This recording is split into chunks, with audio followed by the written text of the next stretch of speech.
Today's topic is mostly centered at the Broadway line.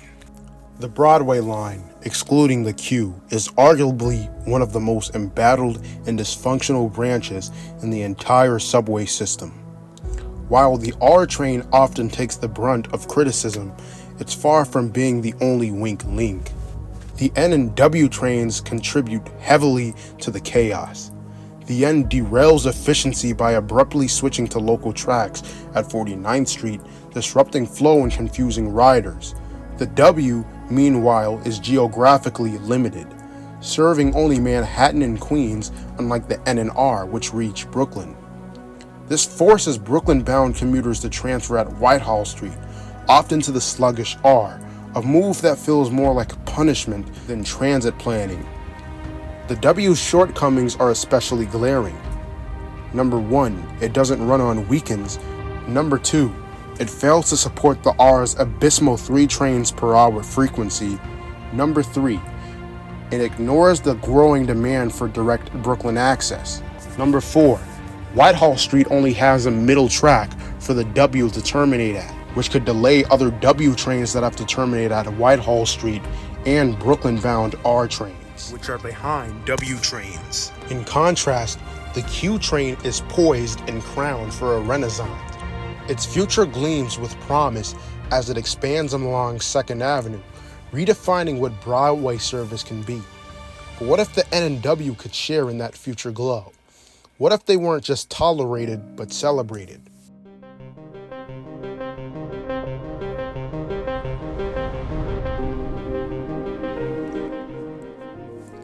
Before the N and W turn east toward the proposed extension, the existing 2-track line would expand into 4 tracks. I recognize that 4-track configurations aren't feasible on most New York City streets due to narrow right-of-way constraints, but I've developed a smart solution to overcome this.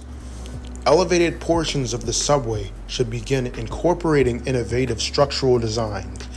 To enable true express service, elevated lines could adapt upper-level elevated tracks, where the upper level runs express and the lower level remains local. This isn't just theoretical. The MTA has already implemented stacked elevated structures at stations like Queensboro Plaza, serving the N, W, and 7, and West 8th Street New York Aquarium, which serves the Q and F. On the 111th Street station in the Flushing line, the 7 Express rises above the local tracks, flying over the tracks that connect to the 7 train's yard. If the MTA can elevate a single track for operational flexibility, there's no reason they couldn't engineer a 2-track upper level for express service. This concept isn't just plausible, it's grounded in precedent. I believe the MTA should begin experimenting with these kind of vertical track separation on elevated lines to unlock new service patterns and capacity. Now anyway, let's get back to the main topic.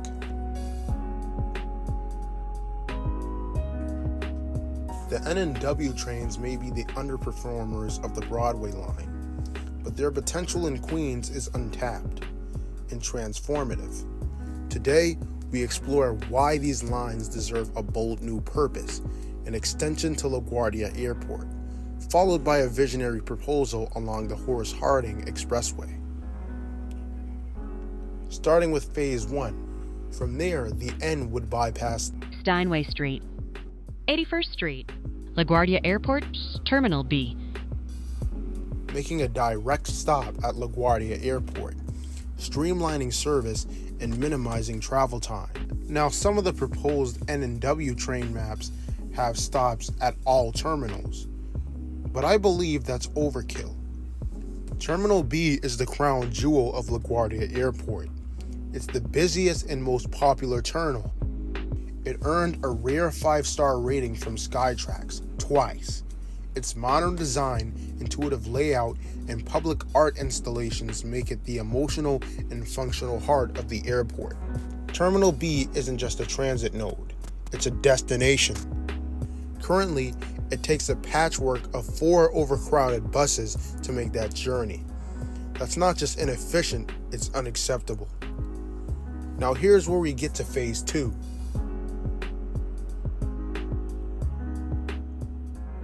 Before I dive deeper, I want to talk about some brief history in regards to this proposal. A concept first floated in 1929 as a BMT Astoria extension.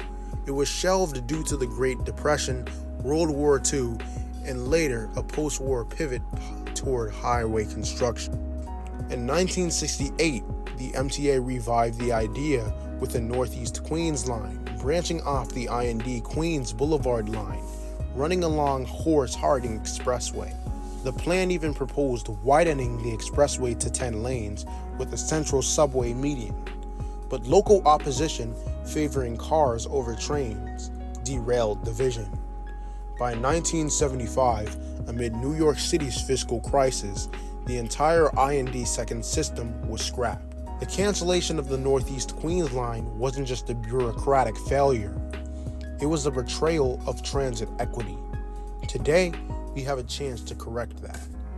Extending the N and W east of LaGuardia Airport along Horace could relieve pressure and overcrowded bus routes, connect underserved neighborhoods to the airport and beyond, and restore a century-old vision with 21st century revel. With the N and W poised for a transformative extension, the question becomes, how do we configure this new corridor to maximize impact? The answer lies in strategic station placement. After departing LaGuardia Airport, the N and W would veer northeast, 111th Street, Metz Willets Point, making a local stop at a newly constructed 111th Street station. From there, the line would intersect with the 7 train at Metz Willets Point, creating a powerful cross-line transfer point. From Metz Willets Point, the N train will make a big leap into Utopia Parkway, while the W train makes 4 local stops at College Point Boulevard, Main Street, Kisena Boulevard, 164th Street, Utopia Parkway. The reason why Utopia Parkway is relevant is because it was the alignment of one of my H-train proposals, which I'll link in the description. In earlier episodes, the H-train was envisioned as an express route from Queens Boulevard to 176th Street, then continuing to Cochrane Avenue. But now, with the Horace Harding Expressway transit in play, it's time to refine that vision. The key adjustments I'd make is to convert 176th Street into a local stop to boost frequency and reduce dwell time. Second thing I do is run the H from Queens Boulevard straight to Horace Harding Expressway, skipping intermediate stops for a faster, more direct ride. Now with my H train proposal addressed, we can shift our focus back to the N and W. Proposed line stops along Horace Harding east of Utopia Parkway will be 188th Street, Francis Lewis Boulevard, 213th Street, Springfield Boulevard, Cross Island Parkway. This configuration not only enhances speed and reliability, it also creates a seamless corridor from Central Queens instead of having to rely on buses. With the entire extension scaled out, we can now discuss possible interlining plans.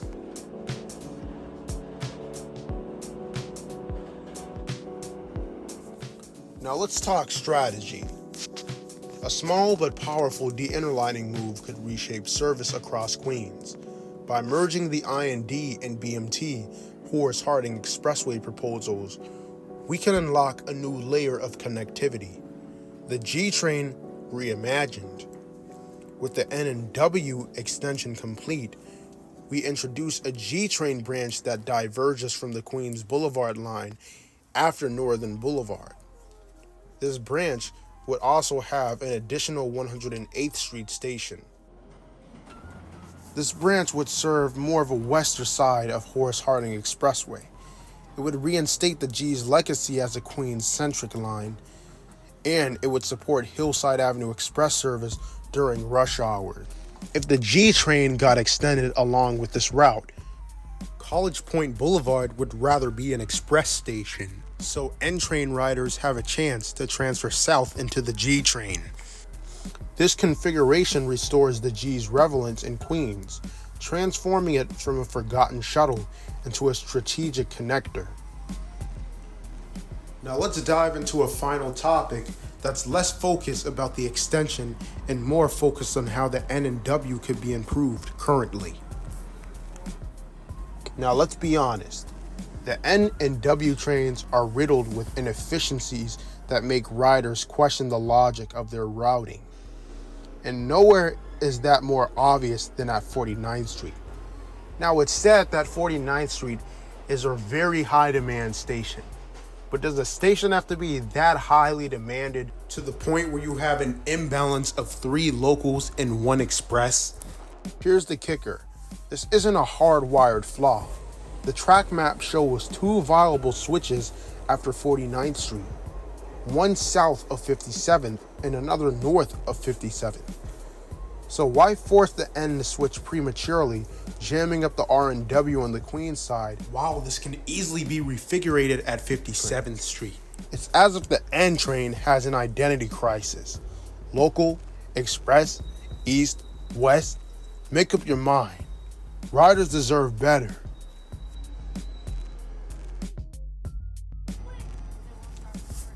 Instead of switching tracks at 49th, I'd reroute the N alongside with the Q up to Lexington 63rd, then split the N into a new 61st Street tube, bypassing the R entirely.